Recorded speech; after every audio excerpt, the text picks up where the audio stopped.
Dios es bueno, amén. El Señor es bueno, su gracia siempre se manifiesta de manera especial sobre cada uno, amén. Sus planes son y sus caminos inescrutables, maravilloso es el Señor. Así que, amados, en este último día del mes de la familia, vamos a compartir la palabra, como dije, Primera de Tesalonicenses, voy a sacarme esto, capítulo 5, verso 12 al 28. Dice así: os rogamos, hermanos, que reconozcáis a los que trabajan entre vosotros y os presiden en el Señor. ¿Y qué más? Y os amonestan. Y que los tengáis en mucha estima y amor por causa de su obra. Tened paz entre vosotros. También os rogamos, hermanos, que amonestéis a los ociosos, que alentéis a los de poco ánimo, que sostengáis a los débiles, que seáis pacientes para con todos. Mirad que ninguno pague a otro mal por mal. Antes, seguid siempre lo bueno unos para con otros y para con todos. Estad siempre gozosos. Orad sin cesar. Dad gracias en todo, porque esta es la voluntad de Dios para con vosotros en Cristo Jesús. No apaguéis al Espíritu. Perdón, no apaguéis el Espíritu. No menospreciéis las profecías, examinadlo todo, retened lo bueno. Absteneos de toda especie de mal, y el mismo Dios de paz os santifique por completo, y todo vuestro ser, espíritu, alma y cuerpo, sea guardado irreprensible para la venida de nuestro Señor Jesucristo. Fiel es el que os llama, el cual también lo hará. Hermanos, orad por nosotros. Saludad a todos los hermanos con ósculo santo, un beso santo. Os conjuro por el Señor que esta carta se lea a todos los santos hermanos. La gracia de nuestro Señor Jesucristo sea con vosotros. Amén. Gloria al Señor. Mis amados, el tema de hoy es la armonía en la familia. La armonía en la familia. Aunque a veces debemos reconocer que más que un Edén, más que un hogar en armonía, hay veces que parece un campo de batalla. Un campo de guerra. Situaciones van, situaciones vienen, situaciones imprevistos, ataques internos, externos, se van manifestando. Pero el apóstol Pablo en este pasaje nos insta a que como familia nosotros podamos disfrutar de la armonía que Dios da, porque es Dios quien produce la armonía.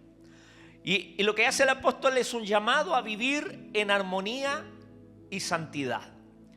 Así que en un mundo donde las presiones, los desafíos abundan, la familia, mis amados hermanos, se rige como el pilar fundamental de la sociedad. Será el pilar fundamental de una sociedad. No sé si usted dice amén.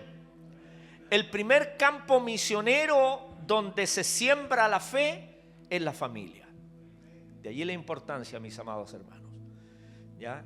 Por eso que llama mucho la atención si hay alguien que quiera salir a las misiones transculturalmente hablando fuera de la nación, pero no ha alcanzado el testimonio que corresponde como discípulo del Señor en el hogar, en la familia,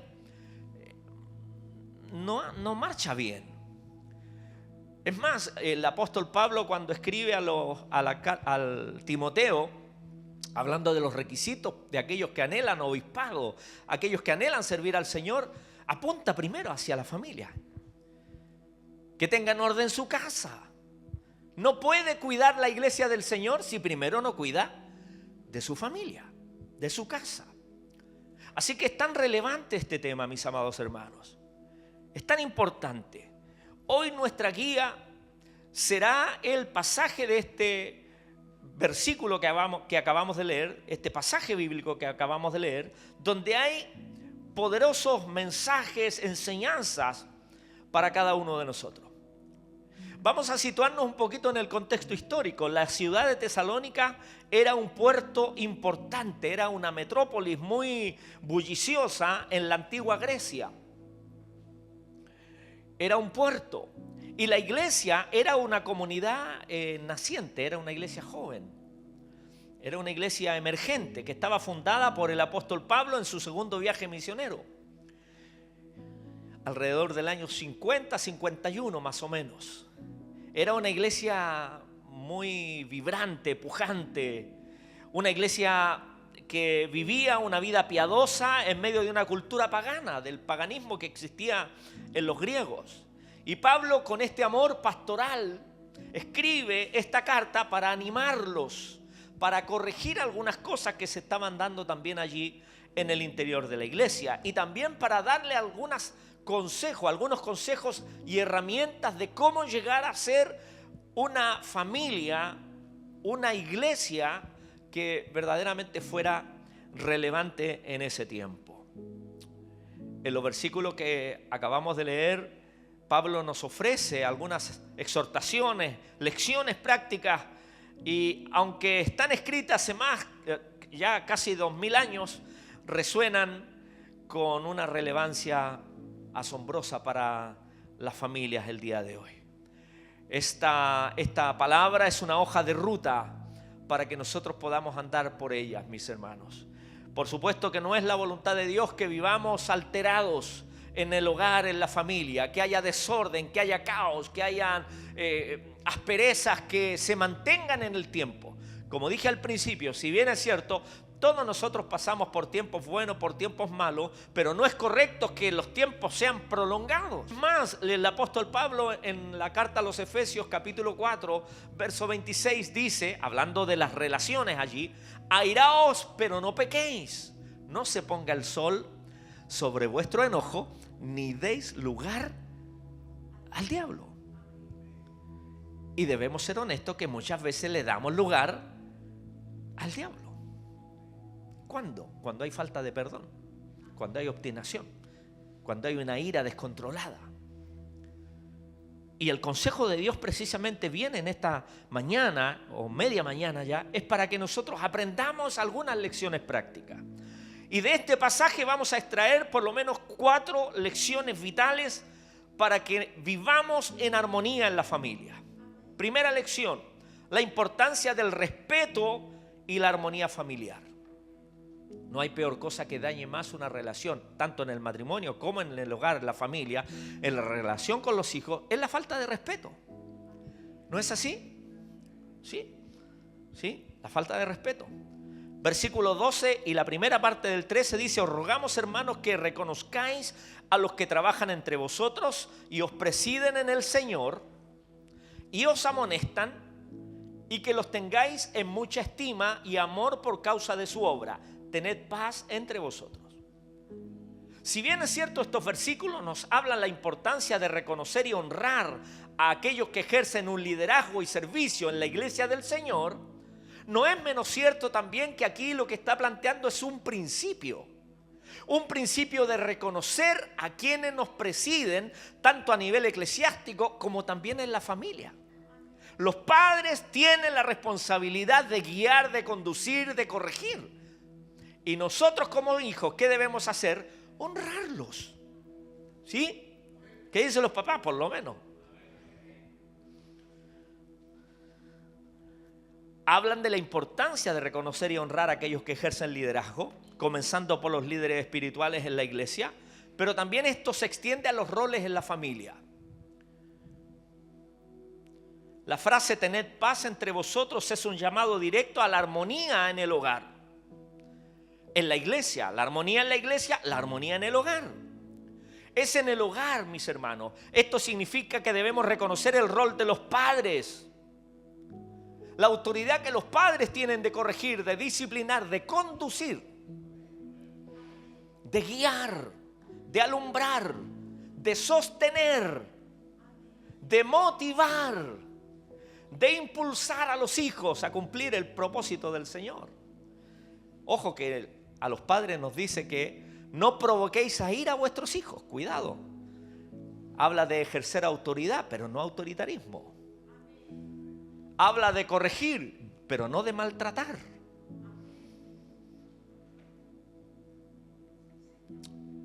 Esto significa, mis amados hermanos, que en la casa, en el hogar, se debe reconocer el rol de los padres, pero también se le debe dar el valor a los hijos.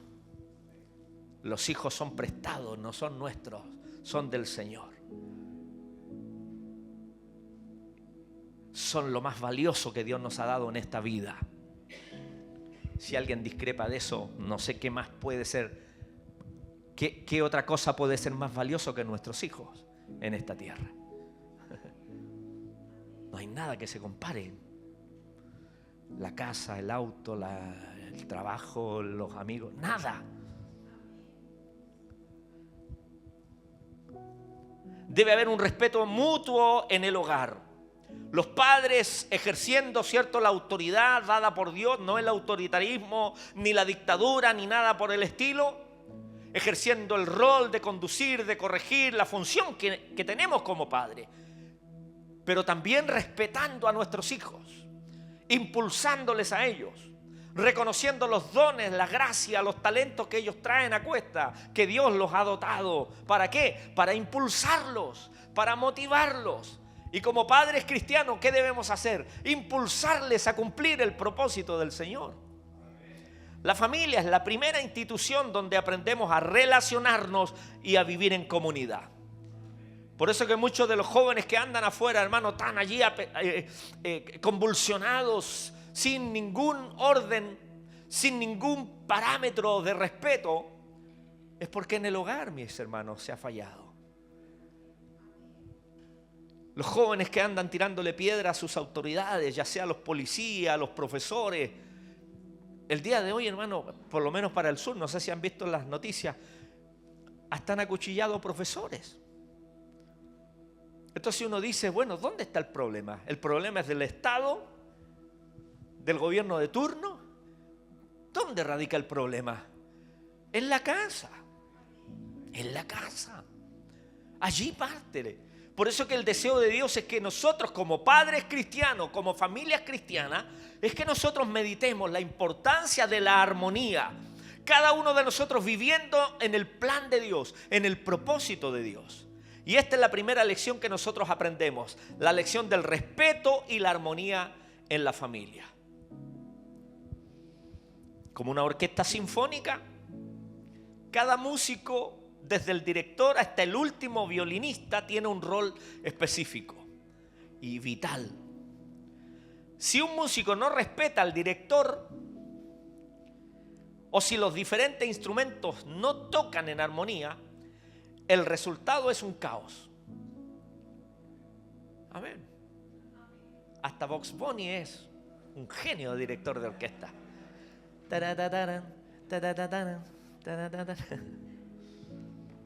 Un clásico de Bugs Bunny ese. Pero cuando cada miembro respeta su posición, los padres, los hijos, las abuelas, los abuelos, ya somos abuelas, abuelos futuros. Cuando cada uno respeta su posición y contribuye al conjunto en una orquesta sinfónica, la música es hermosa, es agradable al oído, es edificante. De igual manera en la familia, cuando cada miembro reconoce y respeta el rol de los demás, se crea una melodía de paz y amor. Sí.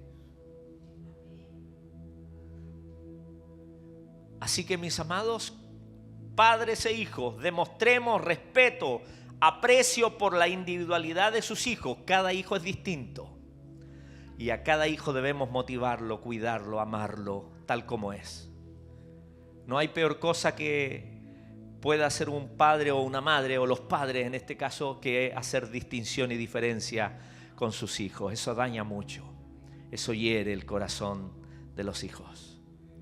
No porque nosotros los adultos nos hayamos criado así por el error de nuestros padres o los abuelos, significa que esa enseñanza está bien. No, nosotros debemos impulsar a cada uno sin favoritismos.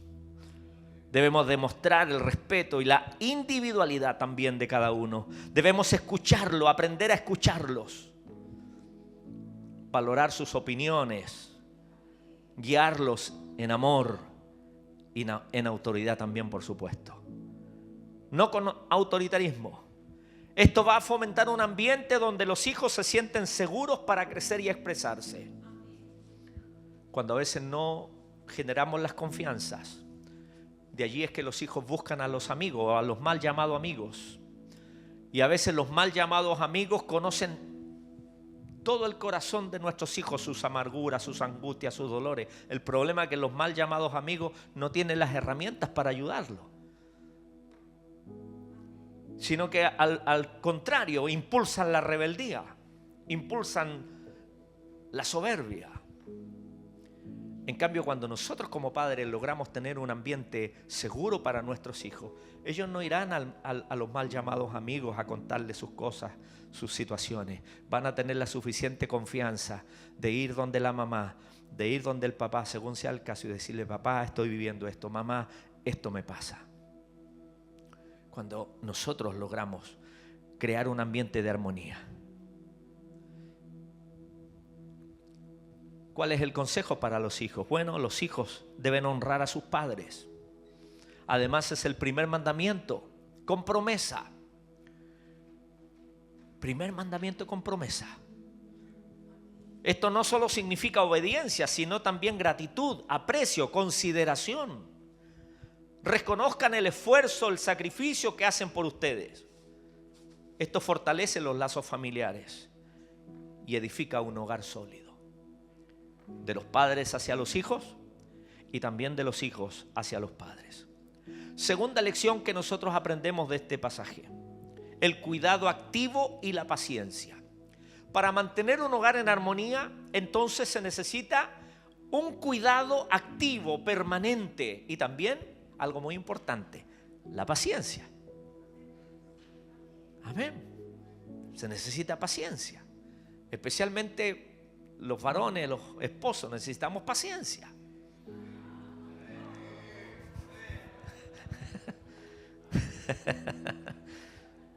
Se me dividió la asamblea. El capítulo 5, verso 14 dice: también os rogamos, hermanos, que amonestéis a los ociosos. Amén, dice la hermana. Que alentéis a los de poco ánimo, que sostengáis a los débiles, que seáis pacientes para con todos. Cuidado activo o proactivo y paciencia.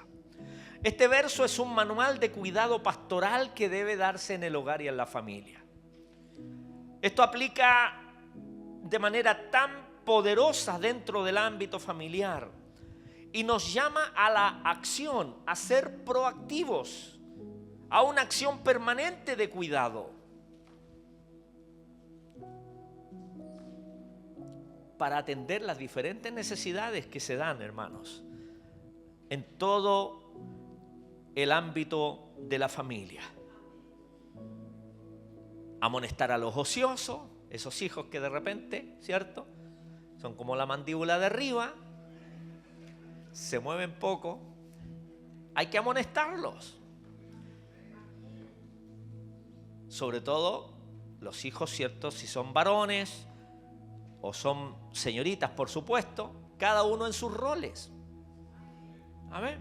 Nosotros no creemos ni en el machismo ni en el feminismo, porque en la Biblia están claros los roles. Y cada uno en sus roles. Debemos amonestar a los ociosos.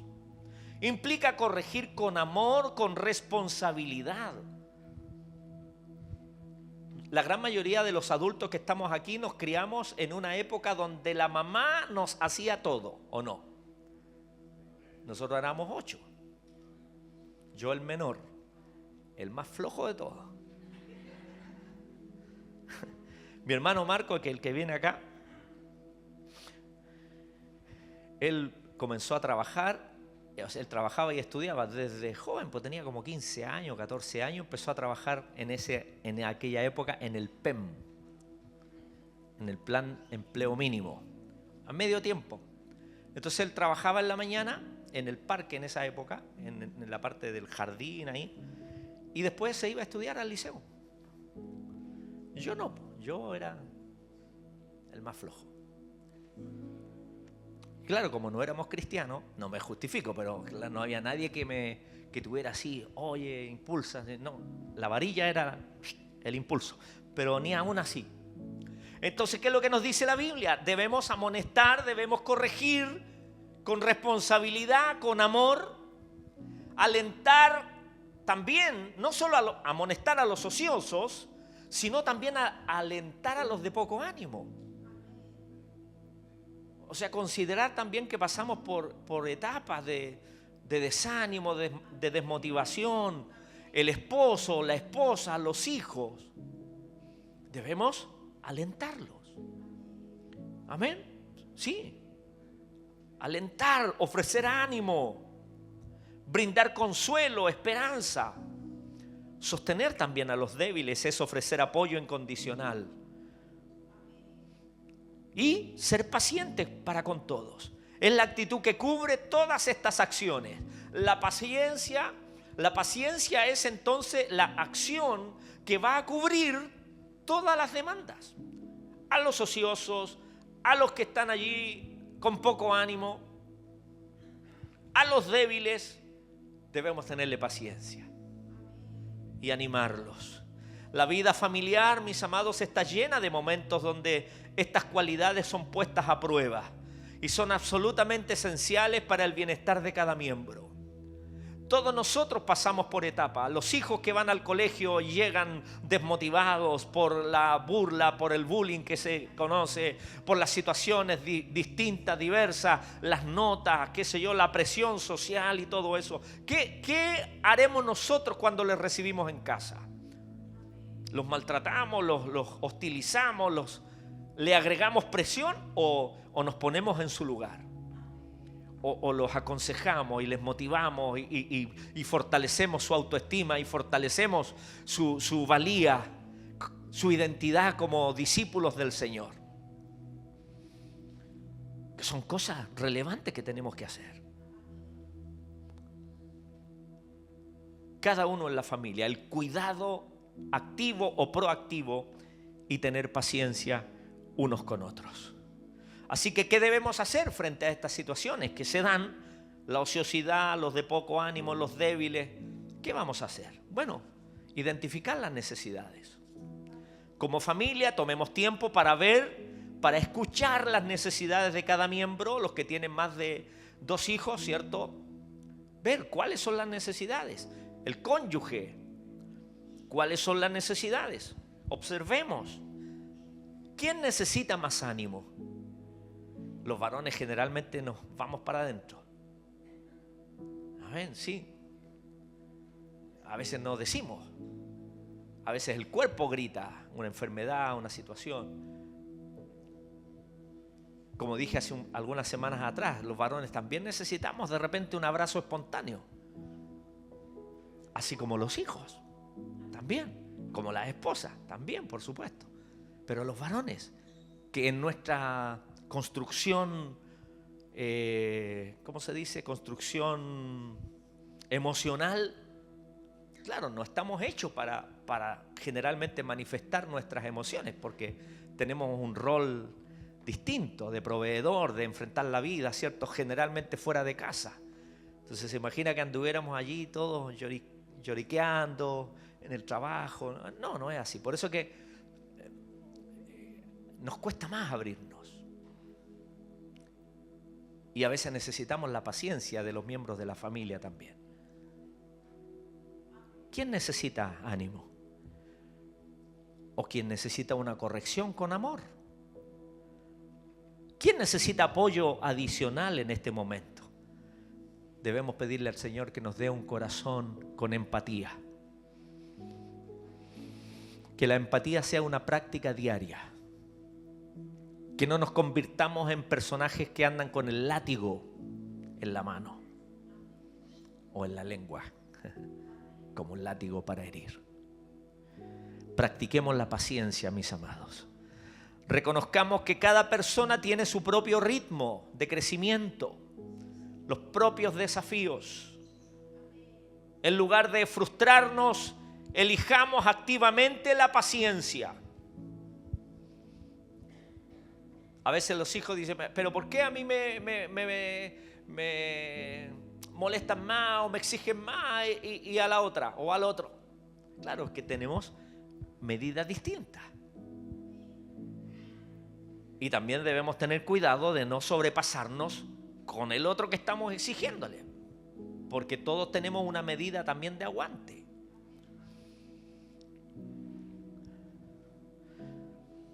Con equilibrio.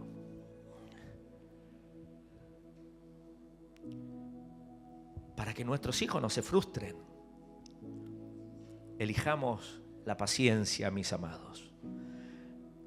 Y esto puede manifestarse en esperar a que un hijo aprenda algo, en dar espacio a un cónyuge durante un momento difícil, o en entender las luchas de un ser querido, las dificultades, las luchas que todos nosotros vivimos. Probablemente la lucha que está viviendo mi cónyuge o mis hijos no son las mismas luchas mías. Y para mí, a lo mejor, para mi concepto, puede ser algo insignificante. Tengamos cuidado, porque si para nosotros es insignificante, no quiere decir que para el otro lo es. A lo mejor para él o ella es un tema conflictivo. Seamos empáticos, tengamos paciencia. Tercera lección: la gratitud y la oración constante. Para mantener la armonía en la familia, ser agradecidos. La gratitud y la oración constante. Estad siempre gozosos, dice el verso 16. Orad sin cesar, dice el verso 17. Y el 18, dad gracias. ¿En qué dice? En todo. ¿Por qué? Porque esta es la voluntad de Dios para con, en el caso personal, para con nosotros en Cristo Jesús. Estos tres son imperativos, son una orden que da el apóstol Pablo. Son imperativos, ¿ya? Son el corazón de una vida cristiana piadosa. Son especialmente transformadores para la dinámica familiar. Ser agradecidos. Agradecidos por un plato de comida, agradecidos por un servicio, agradecidos por un favor. Son imperativos. Estad siempre gozoso. El gozo no es la ausencia, hermano, de problemas. El gozo es una actitud del corazón que surge de la confianza en Dios. Estar gozoso significa que estamos con la convicción de que Dios es y será fiel siempre. Y Él responderá a nuestro clamor y nuestras oraciones. Y Él cumplirá toda su buena obra en nosotros. Y si ha de hacer algo, lo hará bien en favor de nosotros. ¿Qué otra cosa dice? Orad sin cesar. No significa estar de rodillas las 24 horas del día, sino mantener una constante comunión en nuestra mente, en nuestro corazón, respecto a cada paso que damos en la vida. Y el 18, dad gracias en todo. Es una disciplina, mis hermanos, que nos permite ver la mano de Dios incluso en las circunstancias difíciles. Hay unos videos locos que están apareciendo hoy día, que alguien que va a un restaurante o a comprar, y la persona que va a comprar le dice, me da 1 kilo de pan, por ejemplo, y el vendedor les manda una cacheta así. Buenos días, ¿qué necesita? Le está enseñando que diga, primero saluda, buenos días. Después le dice 1 kilo de pan y le vuelve a pegar. 1 kilo de pan, por favor. Es un sketch. Debemos ser agradecidos. ¿Se imagina que el Señor hiciera eso con nosotros? Llegaríamos con los cachetes colorados. Yo no sé qué tan agradecidos somos. ¿Qué tan agradecidos somos? Todos morados así. Dad gracias en todo. Es una disciplina. Nos permite ver la mano de Dios incluso en los momentos difíciles. Una familia que practica el gozo, la oración, la gratitud, es una familia que experimenta la presencia y la provisión de Dios de una manera palpable, medible. Como en un jardín, ¿cierto?, que necesita la luz solar, el riego, un suelo con nutrientes. Bueno, podríamos decir que allí está presente el gozo, la oración y la gratitud. La luz solar constante, el gozo. Podría representar el riego, la oración, y el suelo rico en nutrientes, la gratitud. Si falta alguno de estos elementos, el jardín se muere, se languidece. De la misma manera, nuestras familias necesitan un ambiente de gozo, de presencia de Dios y de gratitud para florecer espiritualmente. Así que, mis amados, cultivemos un ambiente de gratitud. Hagamos todo con gratitud. Hagamos de la gratitud una práctica intencional en el hogar.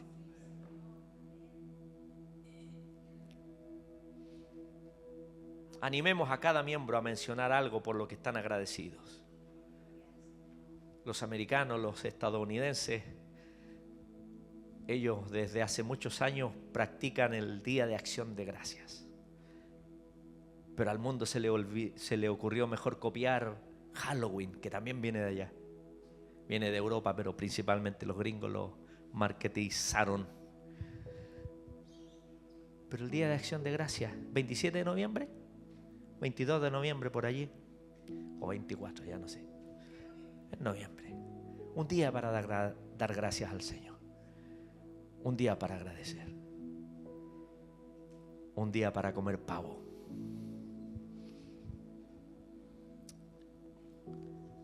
Establezcamos el hábito de ser agradecidos. Y por último, última lección. Versículo 22 al 24. Para que haya armonía en la familia, se debe vivir en santidad y en fidelidad a Dios. Absteneos de toda especie de mal, y el mismo Dios de paz os santifique por completo, y todo vuestro ser, espíritu, alma y cuerpo, sea guardado irreprensible. No dice sean en plural, sino que el espíritu, alma y cuerpo habla del hombre, que está compuesto por espíritu, alma y cuerpo. Sea guardado irreprensible para la venida de nuestro Señor Jesucristo. Fiel es el que os llama, el cual también lo hará. Y estos versículos nos llaman a una vida de santidad integral.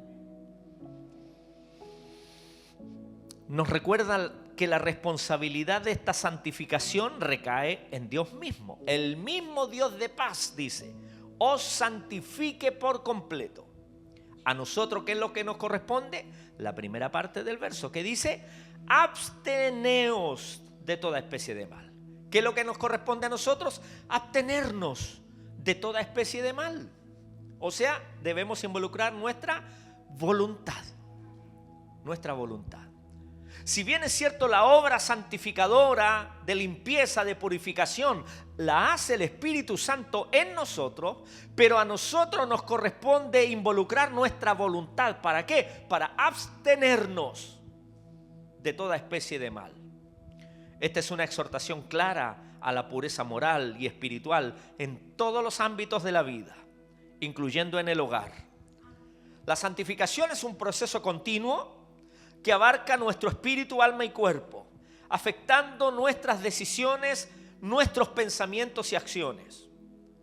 Lo más alentador es la promesa final: fiel es el que os llama, el cual también lo hará.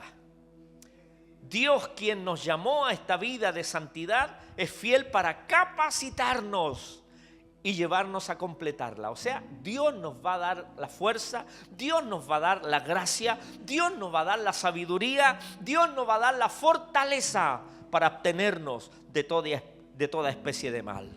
Esto nos da una seguridad de que Dios está por nosotros y en favor de nosotros. Así que si queremos vivir vidas piadosas, bueno, es cosa de venir a los pies del Señor.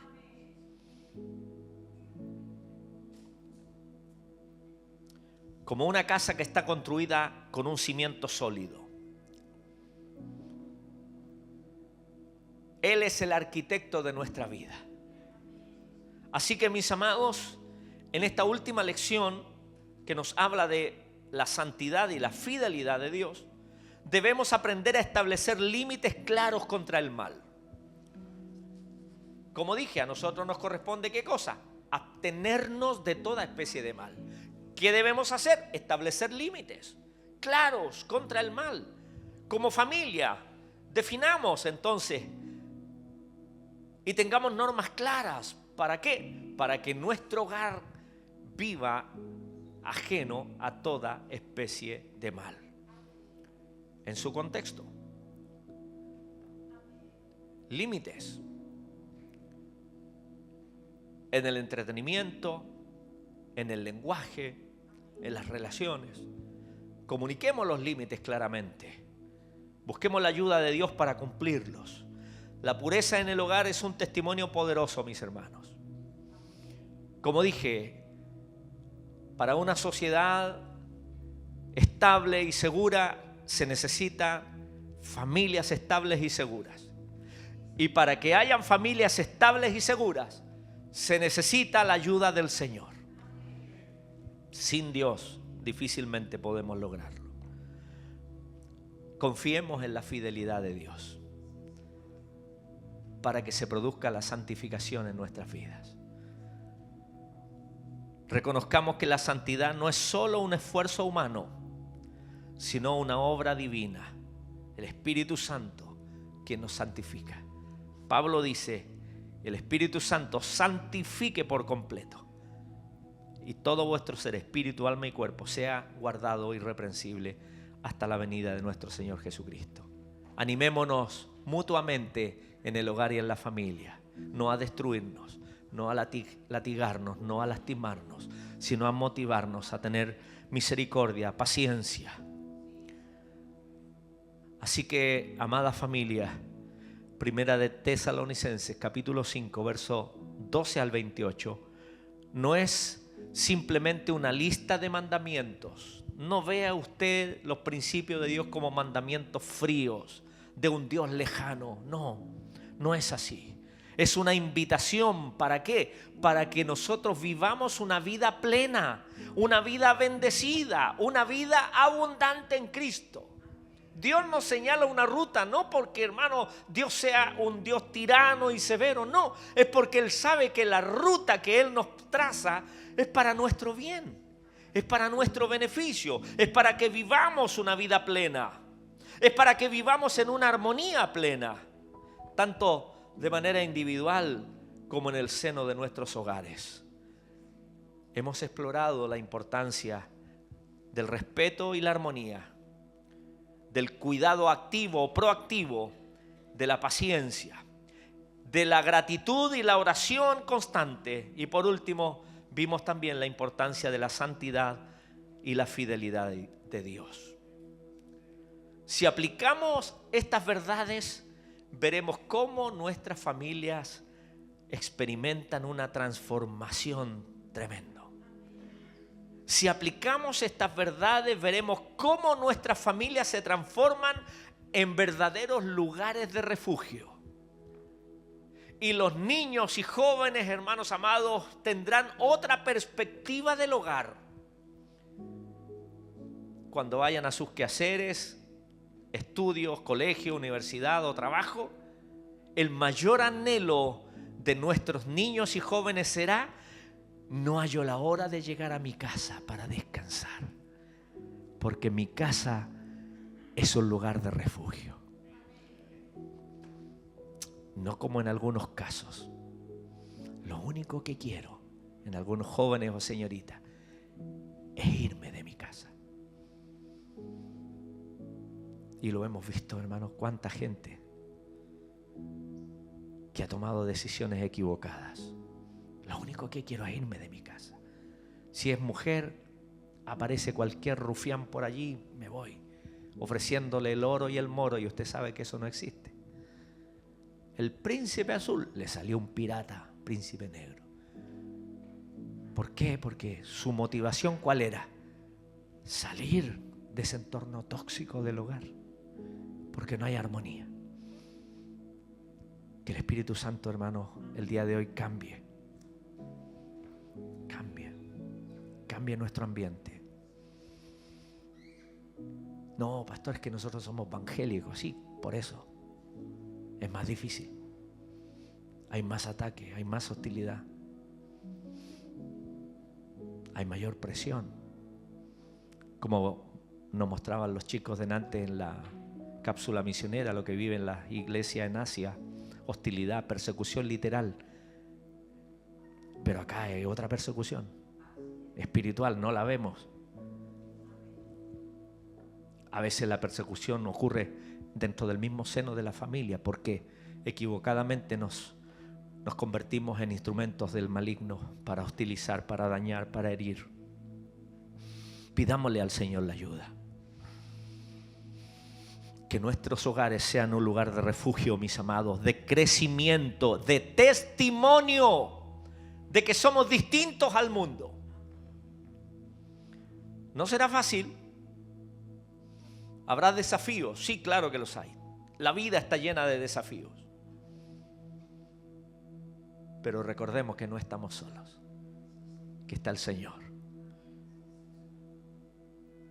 El mismo Dios que nos llama a esta vida en Cristo es fiel para capacitarnos, para sostenernos en cada paso del camino, no solo para servir en un liderazgo o en un ministerio específico. Siempre decimos, ¿cierto? Dios capacita a los que llama, sí, para el servicio, pero también Él nos puede capacitar para vivir una vida plena. Que este pasaje nos inspire a edificar familias que honren a Dios, que se amen unos a otros, que seamos luz de este mundo y que la gracia de nuestro Señor Jesucristo se manifieste en cada uno de nosotros. Oramos al Señor. Pidámosle su ayuda.